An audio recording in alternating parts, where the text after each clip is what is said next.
Entonces les decía, para empezar ese tema que es la incapacidad espiritual de la mente natural. Vamos a abrir nuestras Biblias en 1 Corintios capítulo 2, versos 12 al 14. 1 Corintios capítulo 2, versos 12 al 14.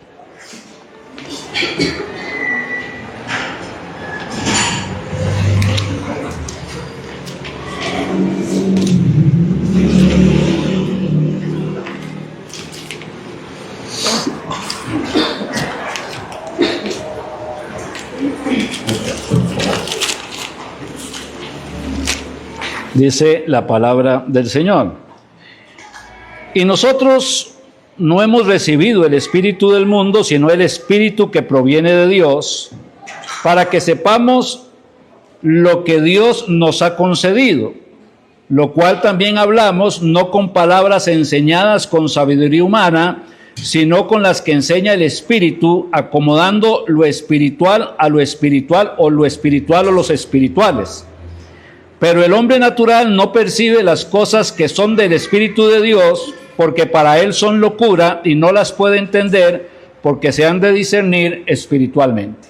Amado Padre, en el nombre de nuestro Señor Jesús, te pedimos de la sabiduría que viene de lo alto para poder entender, Padre, tu palabra con la dirección de tu Santo Espíritu, conforme, Padre, a la necesidad de cada corazón. Rogamos, Padre, que esta palabra quede sembrada, Padre, y pueda dar fruto, Señor, en abundancia. Te lo pedimos en el nombre de tu Hijo Jesucristo. Amén. Y amén. Ok. Para conocer al Señor Jesucristo como único y suficiente Salvador, para que la vida eterna pueda realmente manifestarse en nosotros, para que nosotros podamos ser llamados hijos de Dios, es importante, es elemental la fe. La fe se vuelve la clave para conocer a Cristo. Dice la palabra de Dios que, vamos a ir a Romanos 10, 17 para que lo tengamos ahí presente. Romanos capítulo 10, verso 17. Dice la palabra del Señor: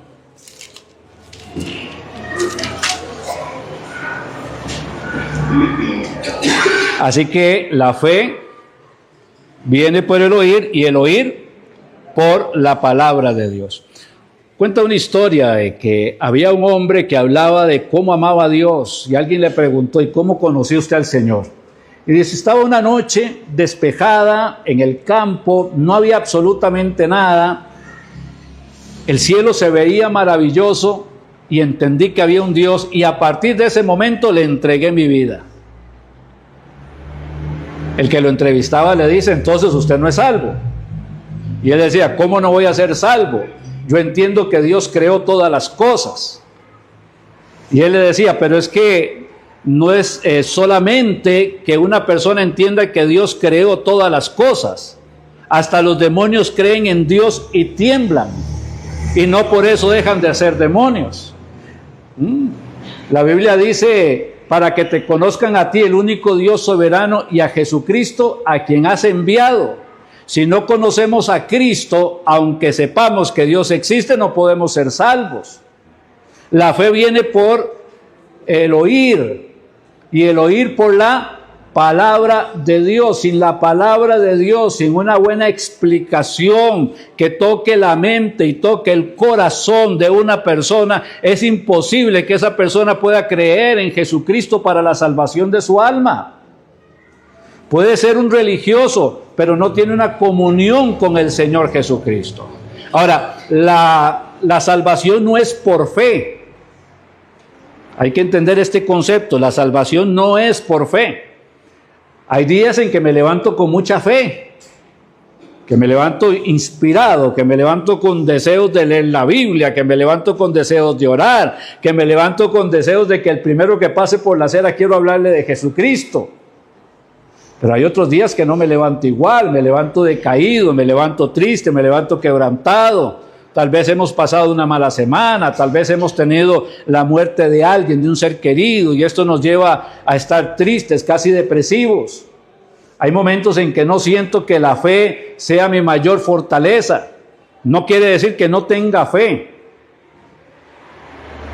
Pero si yo pierdo la fe y si la salvación es por fe, en el momento que pierdo la fe, perdería la salvación. Pero la Biblia lo que me dice es que la fe viene por el oír por la palabra de Dios. Pero la fe dice, porque por gracia sois salvos por medio de la fe. Pero la salvación, ¿por qué es? Por gracia. Por gracia. La fe es el vehículo, es el instrumento que me lleva a la gracia, a poder disfrutar de la gracia, que es el regalo de Dios, el amor de Dios que desciende en la persona de Jesucristo, que muere en la cruz del Calvario, que derrama su sangre en la cruz del Calvario y que resucita al tercer día, y así como Él resucitó, todos los que creamos en Él vamos a resucitar con Él. Entonces la salvación no es por fe, es por gracia, pero la fe es el vehículo que me permite llegar a la gracia de Dios, ¿verdad? Ahora dice la Biblia, porque sin fe es imposible agradar a Dios. Por la fe es que creo en el Señor. Dice la palabra del Señor en Juan 1:12, un texto muy conocido, ¿verdad? Mas a todos los que le recibieron, a los que creen en su nombre.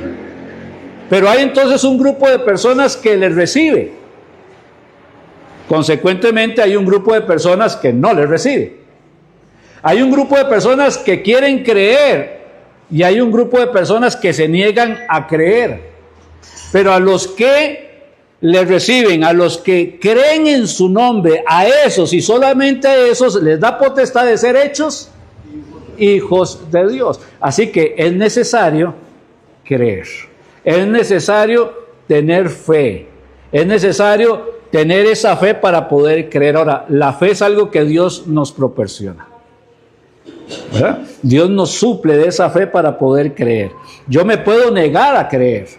Yo puedo endurecer mi corazón para poder creer. Eso no significa que Dios no haya tenido misericordia de mí. Él anda buscando lo que se ha perdido y me encuentra a mí, pero tal vez yo en mi endurecimiento de corazón, en mi deseo de amar el mundo y las cosas que están en el mundo, en mi deseo de quedar bien con la humanidad, con la sociedad, en mi deseo de endiosarme a mí mismo, le doy la espalda al Señor. No es que Dios no me ame y no es que Dios quiera que yo me condene. Dios está haciendo todo para que yo me salve, pero es mi corazón, la necedad de mi corazón, el endurecimiento de mi corazón, lo que no se vuelve hacia Dios para abrazar el amor que Dios me quiere dar. Ahora, cuando una persona se condena, ¿por qué se condena? Porque Dios quiere que se condene. La Biblia dice que Él no quiere que ninguno se pierda, sino que todos procedan al arrepentimiento. Pero ¿por qué no todos proceden al arrepentimiento? Porque la Biblia me habla de un camino ancho y muchos son los que van por ese camino y un camino angosto y pocos son los que transitan ese camino. ¿Por qué? Por orgullo, por soberbia, por necedad, por querer ser su propio Dios, y esto no le permite entonces recibir esa gracia y esa misericordia salvadora que Cristo le quiere dar.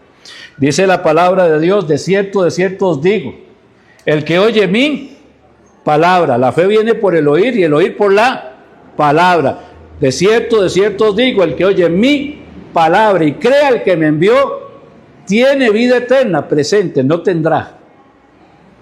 Como si es algo que vaya a ocurrir después de que yo me muera, sino que en el momento que cree, tiene vida eterna, no vendrá condenación, mas ha pasado de muerte a vida.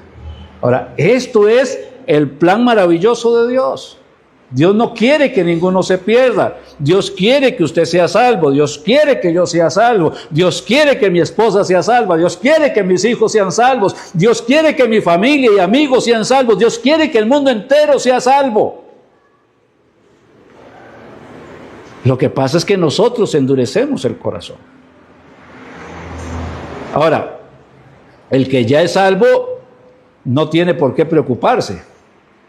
El que tiene que preocuparse es el que visita una iglesia, cree que es salvo y el día que se muera abra sus ojos en la condenación y se dé cuenta que nunca fue nada y que ya no tiene oportunidad. porque ya la condenación le ha alcanzado. Ahora, el que recibe a Cristo junto con haber recibido a Cristo como Salvador es sellado con el Espíritu Santo. El Espíritu Santo en el creyente. Quienes tienen una relación con Cristo reciben y son sellados con el Espíritu Santo. Ahora, cuando usted quiere entender algo del Espíritu Santo, lea Romanos capítulo 8. Qué capítulo más maravilloso, interesantísimo. Que nos muestra qué es estar en el Espíritu y quienes no están en el Espíritu. El Espíritu Santo, dice la palabra de Dios, que viene a sellar nuestras vidas. Fuimos sellados con el Espíritu Santo de la promesa, que son las arras de nuestra herencia, hasta la posición adquirida. El Espíritu Santo viene a morar en mí. ¿No sabéis que habéis sido comprado por precio? Glorificad pues a Dios en vuestro cuerpo y en vuestro espíritu, los cuales son de Dios. Y como somos de Dios, Dios pone el sello de su propiedad en nosotros. Y ese sello es el Espíritu Santo. El Espíritu viene a morar en mí. El Espíritu viene a hacer una obra de renovación, de transformación en mi vida para que su nombre sea glorificado. Vamos a ir ahí a Romanos capítulo 8. Romanos capítulo 8. Y voy a leerle del verso 1 unos cuantos versículos. Empezando un versículo maravilloso que es: ahora pues, ninguna condenación hay para los que están en Cristo Jesús. El que está en Cristo Jesús se condena. No, porque ya está en Cristo. No está con Cristo, sino está en Cristo. Ninguna condenación hay para los que están en Cristo Jesús.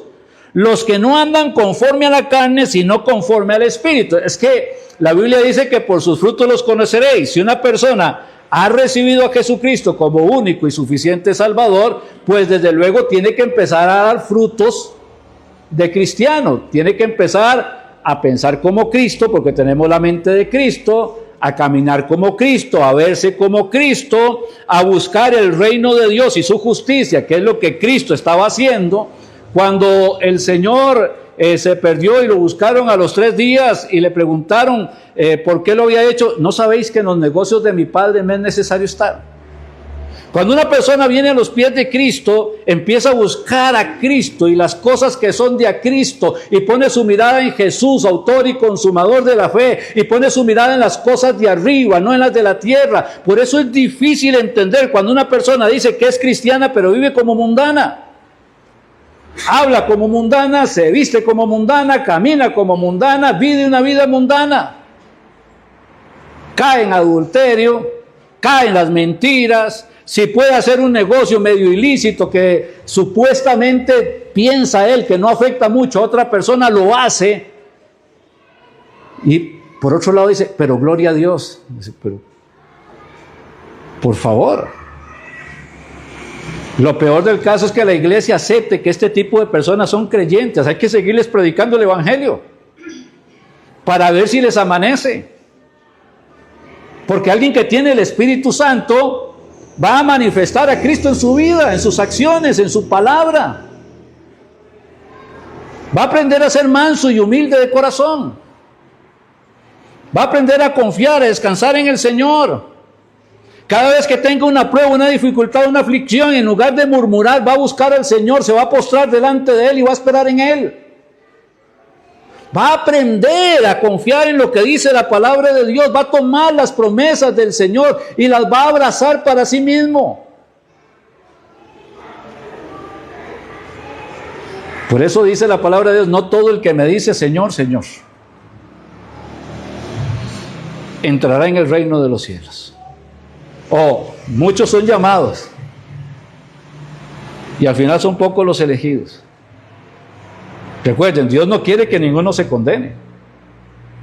Hay una responsabilidad personal de cada ser humano para recibir o rechazar a Cristo.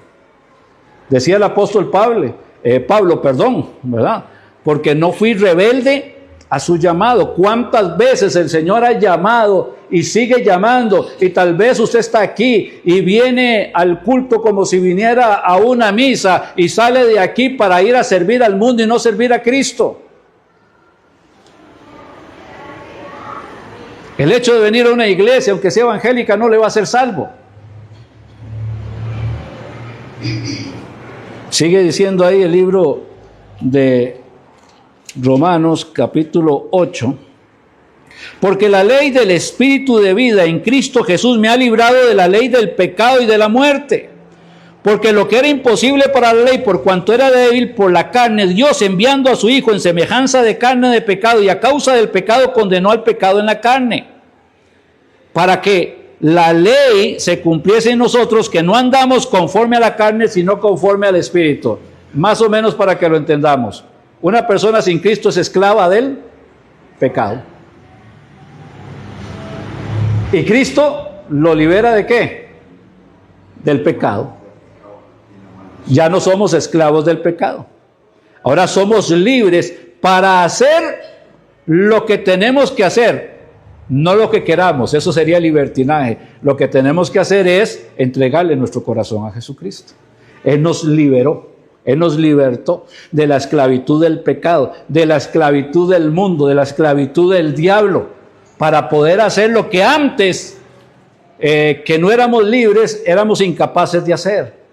Antes podía saber lo que era bueno, podía saber que mentir es malo, pero no podía dejar de mentir. Podía saber que esto o aquello era pecado, pero no podía dejar de hacerlo porque era esclavo del pecado. Pero cuando vine a Cristo y Cristo me liberta del pecado, de la ley del pecado y de la muerte, el Espíritu Santo viene a mi vida, transforma mi vida, renueva mi mente y me permite entonces empezar a caminar como un hijo de Dios. Sigue el texto. Dice: porque los que son de la carne piensan en las cosas de la carne, pero los que son del Espíritu en las cosas del Espíritu. Me acuerdo cuando estaba en el instituto que alguien contaba a manera de chiste, pero para darnos una lección. Llegaba un hombre y tenía una imagen en su cuarto, y todos los días que llegaba de su trabajo, se persinaba ante la imagen, se inclinaba ante la imagen. En la mañana se persinaba, se hincaba ante la imagen, el martes también, el miércoles también, el jueves también. Pero el viernes tapaba la imagen con un paño porque sabía que en la noche iba a ir a pecar.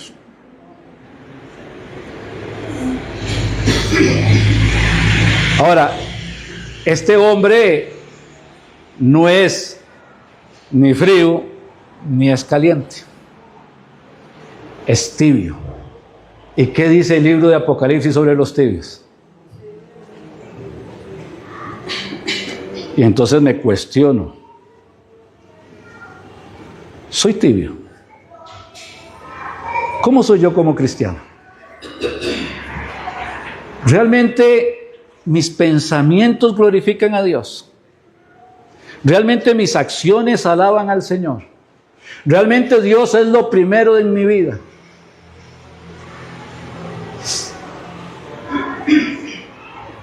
Y si no es así, entonces digo, Señor, ¿qué me pasa?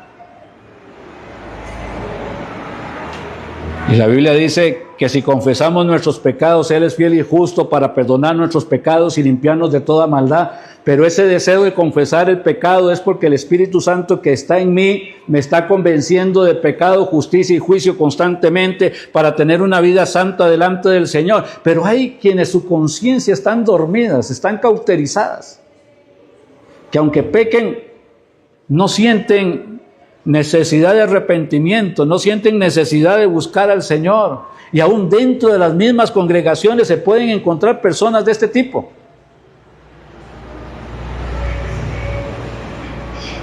¿Quién soy yo? ¿Quién soy yo?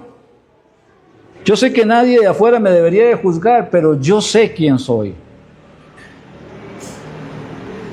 Y tengo que entender de verdad que si tengo alguna duda de mi vida cristiana, o me he querido hacer llamar cristiano, pero mi vida no corresponde a eso, entonces debería pedir consejería, a ver qué es lo que está pasando. ¿Quién quita nunca haya recibido a Cristo como Salvador y solamente se haya añadido una religión más?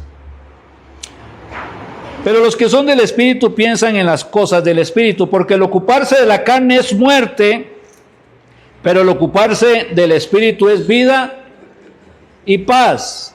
Por cuanto los designios de la carne son enemistad contra Dios, porque no se sujetan a la ley de Dios, ni tampoco pueden. ¿Por qué la gente sin Cristo no le gusta las cosas de Cristo? ¿Por qué la gente sin Cristo rechaza una iglesia? ¿Por qué la gente sin Cristo no le gusta que le den un tratado? ¿Por qué la gente sin Cristo rechaza un consejo de la palabra de Dios? ¿Por qué la gente sin Cristo se burla de los cristianos?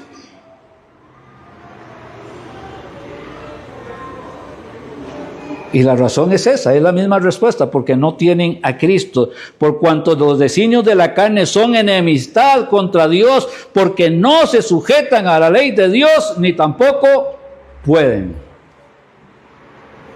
Había una persona, tenía problemas con el alcohol, no buscó a Cristo, buscó a Alcohólicos Anónimos, entró en Alcohólicos Anónimos, tiene un progreso, deja de tomar por un tiempo, pasan 5 años y no ha tomado absolutamente nada, pero se le muere la esposa. ¿Qué fue lo primero que hizo? Volvió a tomar. ¿Por qué? Porque la carne no se sujeta a la ley de Dios y tampoco puede. Su deseo carnal volvió a salir y volvió a tomar control. No importa si yo le digo a la carne hoy no y mañana no, pasado mañana ella va a gobernar, y voy a terminar diciéndole que sí. Es que si soy esclavo del pecado y soy esclavo de la carne, no puedo hacer la obra de Dios. Por cuanto los designios de la carne son enemistad contra Dios, porque no se sujetan a la ley de Dios. Pero termina diciendo, y tampoco pueden. Y los que viven según la carne no pueden agradar a Dios. ¿Cómo es su vida? ¿Cómo es su vida? Mas vosotros no vivís según la carne, sino según el Espíritu, si es que el Espíritu de Dios mora en vosotros. Y si alguno no tiene el Espíritu de Cristo, no es de él.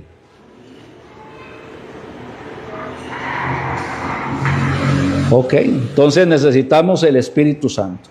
La gracia de Dios establece la presencia permanente del Espíritu en los creyentes y los capacita. A veces escuchamos el llamado al esfuerzo humano. Quiero hacerles un desafío. Quiero que se levanten, quiero que vengan, quiero que se consagren al Señor, quiero que le digan al Señor, yo voy a ir, yo lo voy a hacer, yo lo puedo hacer. Mire, el hombre no puede hacer absolutamente nada si no es capacitado por el Señor para hacerlo. Y el Señor nos capacita con dones espirituales, no como yo quiero, sino como Él quiere. Y alguno dice, es que cómo me gustaría irme de misionero a la India, y me comprometo a ir a la India, y voy a estar en la India, y se van a convertir millones de ellos.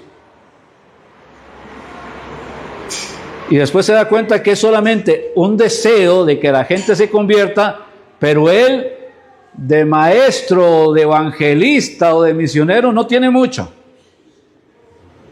El Señor le capacitó con otros dones espirituales, pero esos particularmente que se necesitan para esa tarea, para esa acción, no los tiene.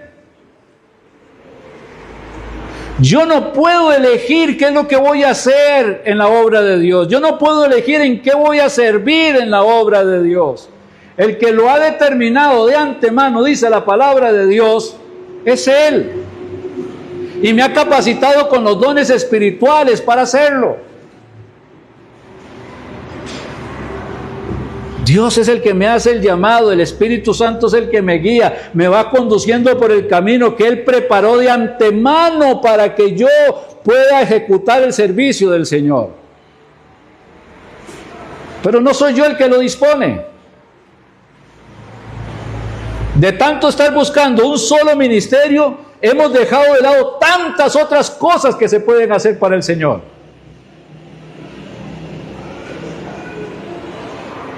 Hablaba con un hermano un día de estos que me lo presentaban, y él hablaba de la iglesia fuera de las cuatro paredes. Y siempre ha sido un pensamiento, a veces pensamos que el ministerio es lo que venimos a hacer acá, en los tiempos de culto. Los maestros de niños, maestros de jóvenes, el que predica, lo que hacemos en el culto normal. Pero el servicio a Dios es mucho más que esto. Va más allá. Y el servicio de Dios tiene tantas cosas que hay que hacer. Y está tan descuidado ese servicio porque nadie quiere hacerlas. El que está capacitado, el que tiene el don espiritual para hacer aquello, no lo quiere hacer porque considera que es poco digno, que cualquiera puede hacer eso. No, cualquiera no lo puede hacer. Lo hace el que está capacitado por el Espíritu Santo.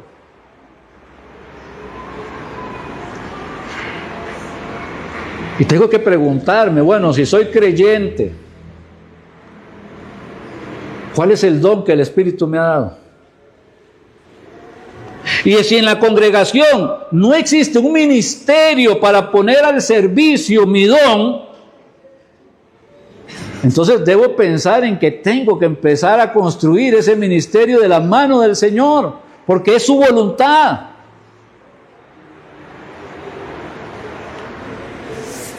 Me encanta leer biografías bíblicas, y una de las que siempre me llamó la atención, no sé cuántas veces la he leído, es la de Jorge Müller. Y Jorge Müller era un alemán que se fue de misionero a Inglaterra. Eso era ilógico, porque era Inglaterra más bien la que mandaba misioneros. Y él iba con el deseo en su corazón de irle a predicar el evangelio a los judíos que vivían en Inglaterra. De hecho, lo que iba era estudiar en Inglaterra para ir a otro lugar, pero después dice, por lo menos me quedo aquí con la colonia judía. Se enferma, no entiende por qué se enferma, no puede estudiar, no puede darle tanto tiempo al hebreo, se siente un poco complicado, tiene que ir a visitar un lugar más tranquilo para ver si recupera la salud. Ahí lo invitan a ser pastor de una capilla muy pequeñita. Y él lo acepta, pero siempre estaba pensando en más. Esto es todo, Señor. Esto es lo que hay que hacer, Señor. Un día, cuando había un problema de salud terrible en Inglaterra, tanto que los niños, habían huérfanos por todo lugar, padres morían, bueno, era algo terrible, no lo podían manejar. Uno de esos niños se acerca y le pide una moneda. Y él saca una moneda y le da al niño y dice, pero, ¿y esto qué le resuelve a esta criatura? ¿Qué le resuelve a esta criatura? Nada. Pero la inquietud quedó ahí. De un momento a otro sintió que debería hacer algo más y le dijo a la esposa, necesitamos hacer algo por estos niños. Y la esposa, buena ayuda idónea, lo quiso apoyar y empezaron a darle desayuno a los niños. De un momento habían 30 niños desayunando en su casa. No tenía exactamente era el dinero para poder alimentar a esos 30 niños cada mañana, y sin embargo el Señor le proveía. Luego ya no eran solo niños, también venían adultos. No podía decirles que no, pero él decía, ¿es suficiente hacer esto? Eran niños que estaban ahí en la calle, que no tenían educación, que no tenían familia, que no tenían nadie. Y le dijo a la esposa, creo que deberíamos de poner un albergue de niños. Y le dice: Señor, si esto es tu voluntad, tú me vas a proveer, pero yo no le voy a pedir a nadie. Y empezó el Señor a mandarle las cosas que necesitaba. Pone un albergue, 30 niñas, pero esto no es suficiente, la necesidad es mucha. Alquila una segunda casa, tercera, cuarta y quinta casa en una misma calle. Ya tiene un montón de niños que tienen que desayunar, almorzar, cenar, vestirse, estudiar, y todo el Señor está haciendo ese milagro. No porque Él tuviera el dinero, más bien lo maravilloso es que Él no tenía nada, pero tenía la disposición ¿de qué? De obedecer. Pero ¿sabe qué le dijo la iglesia cuando había que empezar ese ministerio? No se puede. O sea, yo no sé cómo hacen las cosas en Alemania, pero aquí en Inglaterra no funciona así. ¿La oposición dónde la tuvo? En la iglesia. La iglesia, cuando empieza a tener una visión muy corta, la iglesia cuando está tranquila solamente sentándose en una banca, la iglesia cuando le gusta ver cómo otros sirven pero ellos no están dispuestos a levantarse a servir, es cuando la iglesia empieza a tener nombre de que vives pero estás muerta.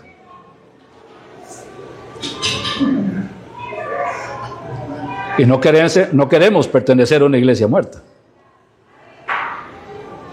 Y queremos ser de los que sirven al Señor. Y queremos ser de aquellos que no necesitan dinero para empezar un ministerio, pero saben que quien les está llamando al ministerio es el Señor, y el Señor es el que suple todo lo que haga falta conforme a sus riquezas en gloria. Por eso es que en una iglesia que sirve poco es tan fácil que personas sin Cristo se camuflen como cristianos. Porque no hay mayor exigencia. No hay mayor exigencia. Y se le echa la culpa a la iglesia. Es que no hay en qué servir en la iglesia. Es que si Dios le está llamando a algo, usted debería de hacerlo. Y si en la iglesia no hay, debería empezar a trabajar en eso.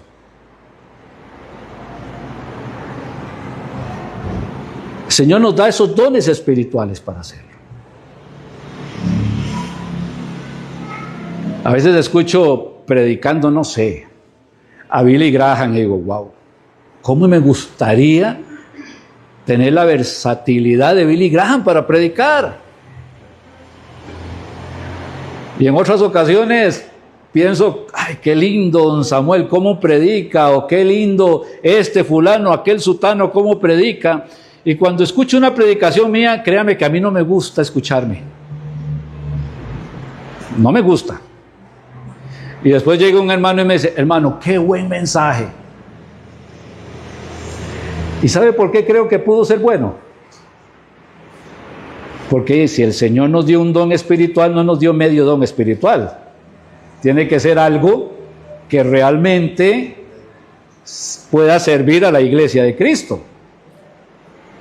Entonces aprendemos a creer en lo que Dios hace, no en lo que nosotros hacemos. Pero es la obra de Dios. Es la palabra de Dios. La fe viene por el oír y el oír por la palabra de Dios. Cada ministerio tiene la meta de predicar el evangelio, que enseña, que corrige, que redarguye, que instruye en justicia, a fin de que el hombre de Dios sea perfecto, o sea maduro, enteramente preparado para toda buena obra, no para algunas buenas obras. Y entonces nos preguntamos, si los cristianos como consecuencia tienen que dar buenos frutos, ¿por qué no hay tantos buenos frutos entre los cristianos? Si los cristianos como consecuencia tienen que servir a Dios, ¿por qué hay tan pocos siervos de Dios entre los cristianos? ¿Por qué Dios es segundo? La Biblia dice: y amarás al Señor tu Dios con todo tu corazón, con toda tu alma, con toda tu mente y con todas tus fuerzas. Pero hoy decidí no venir a la iglesia, o no me acerco a un culto de oración, o no me levanto para ir a una reunión de salir a repartir tratados. O cuando hablamos de ofrendar para la obra misionera, para eso no quiero participar. Y uno dice, entonces, ¿cómo amamos a Dios? Amamos a Dios de palabra. Es que si amamos a Dios de palabra, realmente eso es amor. El hombre se casa y le dice a la esposa, te amo. Y le cortaron la luz. Te amo. Y le cortaron el agua. Te amo. Pero no hay plata para ir a comprar el diario. Creo que ya a la tercera la esposa empieza a dudar si la ama. Empieza a preguntarse si es cierto, si ese amor es sincero, si ese amor es real. Porque el amor se manifiesta a través de acciones.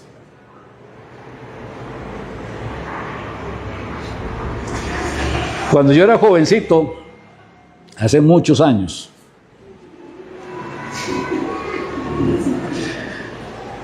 uno veía en las películas que los hombres les llevaban flores a las mujeres, pero en las películas.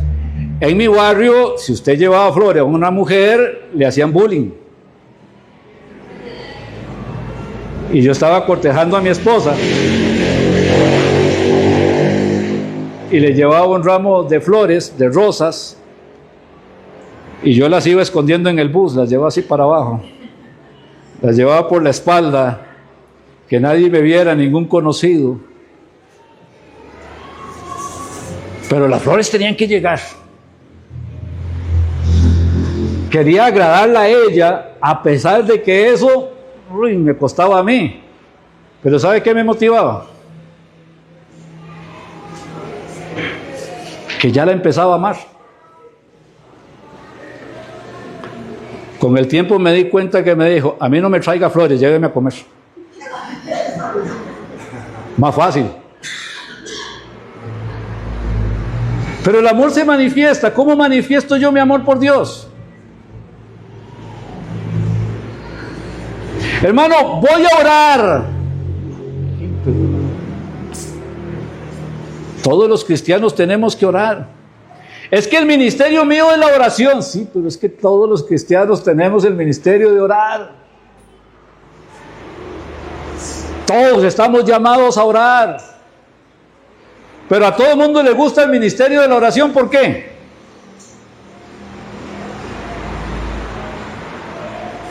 Porque no hay que salir a la batalla, porque no hay que compartir, porque no hay que ir más allá, porque no tengo que desgastarme. Y no es que orar sea malo, no, claro, es lo mejor que hay que hacer, orar sin cesar. Y la oración eficaz del justo puede mucho. Pero esto no puede servir para que nosotros, si somos cristianos, dejemos de hacer la obra de Dios. O, como dice el profeta Isaías, es que no nos ha amanecido. O sea, es que todavía no hemos llegado al conocimiento de la verdad. La mente natural, una persona sin Cristo, está incapacitada para poder entender el Evangelio. Sin Cristo, la mente natural no puede discernir las cosas que son del Espíritu. No las entiende. Una vez Pablo, ahí en el libro de Hechos, nos cuenta la historia que estaba dando su testimonio. ¿Y sabe qué le dijeron a Pablo? Pablo, las muchas letras te vuelven loco. Pero habían dos que estaban escuchando el mismo testimonio de Pablo sobre el llamado que Jesucristo le hizo. Uno le dice, Pablo, las muchas letras te vuelven loco. Y el otro le dice, Pablo, por poco me persuades a ser cristiano. ¿Cuál era la diferencia entre uno y otro?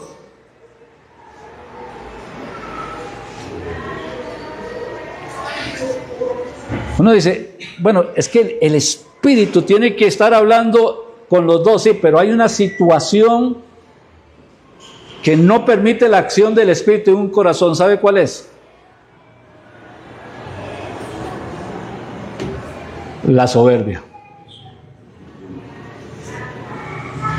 Dios quiere que esta persona se salve, pero su soberbia, su orgullo, su vanidad, su amor por sí mismo no lo deja escuchar el mensaje del Señor. Dios resiste a los soberbios y da gracia a los humildes. Este hombre era soberbio, este hombre era un gobernador, este hombre se sentía importante, este hombre estaba juzgando a un cristiano, y cuando le llamó para ver qué era lo que pasaba, Pablo, las muchas letras te vuelven loco. Porque para una persona sin Cristo, que no puede discernir las cosas del Señor, todo lo que hace un cristiano es locura. Pero para una persona humilde,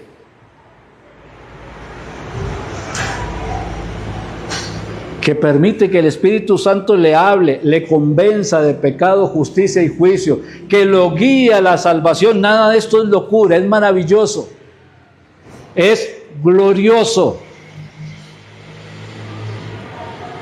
Es glorioso.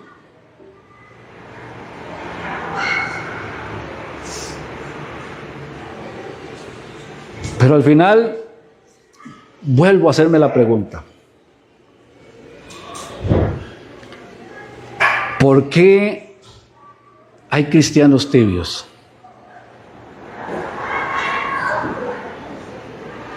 ¿Será que son cristianos? ¿Será que no les ha amanecido?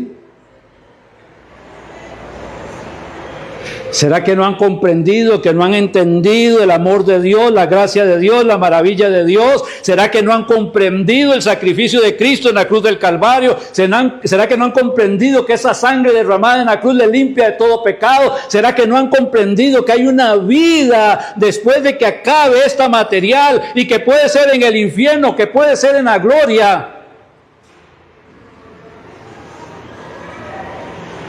¿Será que siguen viendo las cosas como locura? La mente natural no puede discernir las cosas que son del Espíritu. Pero me pregunto, ¿y yo de cuáles soy? ¿De cuáles soy? Quiero ser alguien que ame a Dios con el corazón. Quiero morirme amando a Dios con el corazón. Y no quiero pertenecer a una iglesia tibia, sino una iglesia que sienta a Cristo. Una iglesia que viva a Cristo. A una iglesia que se despierte. Despiértate, tú que duermes, levántate de entre los muertos y te alumbrará Cristo. Una iglesia que esté dispuesta a vivir y a morir por Cristo. Una iglesia que esté dispuesta a reflejar en su vida la personalidad de Cristo, la mente de Cristo, el caminar de Cristo, el verse como un cristiano. No estar camuflado entre el mundo.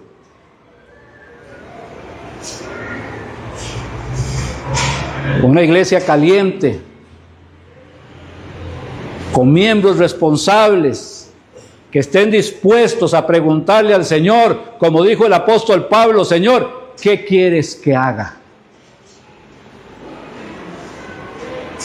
Una iglesia donde cada miembro pueda hacer luz en su hogar, y que a través de ese testimonio su familia venga a los pies de Cristo, porque venga un cambio, porque venga una diferencia, no porque venga un religioso más. A veces, en lugar de ser bendición, hemos sido tropiezo. Es hora de pensarlo. ¿Por qué año tras año vengo a la iglesia y sigo viniendo solo a la iglesia? ¿Por qué todavía mi familia no me acompaña? ¿Por qué todavía mi amigo no me acompaña? ¿Por qué todavía no hay una persona que me acompañe? ¿Por qué no tengo un discípulo? ¿Por qué no tengo una persona a quien hablarle de Cristo? ¿Qué pasa con mi vida, Dios mío santo? Si te he estado fallando, perdona mis pecados, perdona mi necedad, perdóname haber estado perdiendo el tiempo, perdóname haber quitado la mirada de Cristo, perdóname, Señor, por lo que he dejado de hacer, y permíteme, Señor, levantarme de aquí esta mañana para tomar responsabilidad, para acercarme a ti, Señor. ¿Qué quieres que haga? Y si hay alguien que no tiene a Cristo porque dice, es que no lo he entendido, le puedo decir que hoy es el día de salvación, el día de su salvación. Es el día que usted le entregue su corazón a Cristo, no solamente para ser salvo, sino para que Él sea el Señor de su vida y usted su siervo. Vamos a orar. Padre amado, en el nombre de Cristo te damos gracias por este tiempo que nos has dado. Te rogamos, Padre, por los corazones que están acá presentes, por los que nos miran, Señor, desde sus hogares. Cada quien, Padre, conforme a lo que les has dicho, guíale, Señor.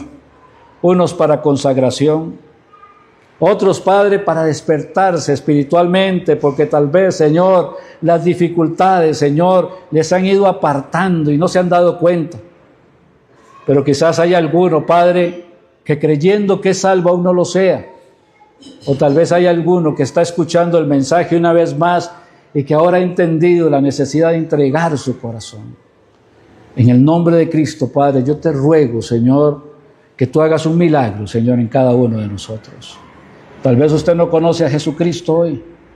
Haga de su corazón un altar y dígale, Señor, perdona mis pecados. He escuchado muchas veces el mensaje, pero todavía no había entregado mi corazón. Perdona mis pecados, perdóname, Señor. Lávame más y más de mi maldad con tu sangre.